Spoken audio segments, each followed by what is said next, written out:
ఈరోజు మనం చెప్పుకునే నీతి కథ వర్షించే మేఘాలు. కంచిపేట ఊరి చివర పొలాల్ని ఆనుకుని ఉన్న ఇంట్లో భూమయ్య నివసిస్తుండేవాడు.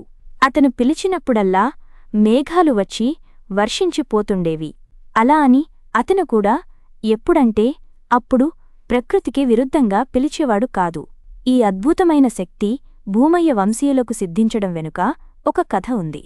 భూమయ్య పూర్వీకుల్లో ఒకడైన గంగయ్య ఆ ఊరికి వచ్చినప్పుడు ఆ చుట్టుపక్కల ప్రదేశమంతా ఎడారిలా ఉండేది. అటువంటి పరిస్థితుల్లో ఆయన ఆ ప్రాంతమంతా మొక్కలు నాటి చాలా దూరం నుంచి నీళ్లు తెచ్చి వాటికి పోస్తూ సంరక్షించాడు. ఇలా తన జీవితాన్నే ధారపోశాడు. కొన్నాళ్లకు ఎడారిలాంటి ప్రాంతం కాస్తా చుట్టూ చెట్లతో పచ్చని తివాచీలా మారిపోయింది. మేఘాలు గంగయ్య దీక్షకు అబ్బురపడ్డాయి. నిస్వార్థపరుడైన గంగయ్య ఎప్పుడు పిలిస్తే అప్పుడు వస్తామని వరమూ ఇచ్చాయి.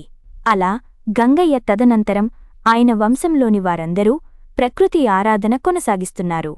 కాని భూమయ్య కొందరు స్వార్థపరుల ప్రలోభాలకు లోనై వాళ్ళు చెట్లు నరికేస్తుంటే సహకరించాడు. భూమయ్య మీద కోపించిన మేఘాలు తామిచ్చిన వరం ఉపసంహరించుకుని ఆ ప్రాంతం వైపు రావడం మానుకున్నాయి. తన తప్పు తెలుసుకున్న భూమయ్య మేఘాలను మన్నించుమని వేడుకున్నాడు. అవి మొదటి తప్పుగా క్షమించాయి. గంగయ్యలాగే నిస్వార్థంగా ప్రకృతి యజ్ఞం తలపెట్టమని ఆదేశించాయి. అప్పటినుంచి భూమయ్య నిస్వార్థంగా మొక్కలు నాటడం, ప్రకృతిని సంరక్షించడంలో మమేకమైపోయాడు.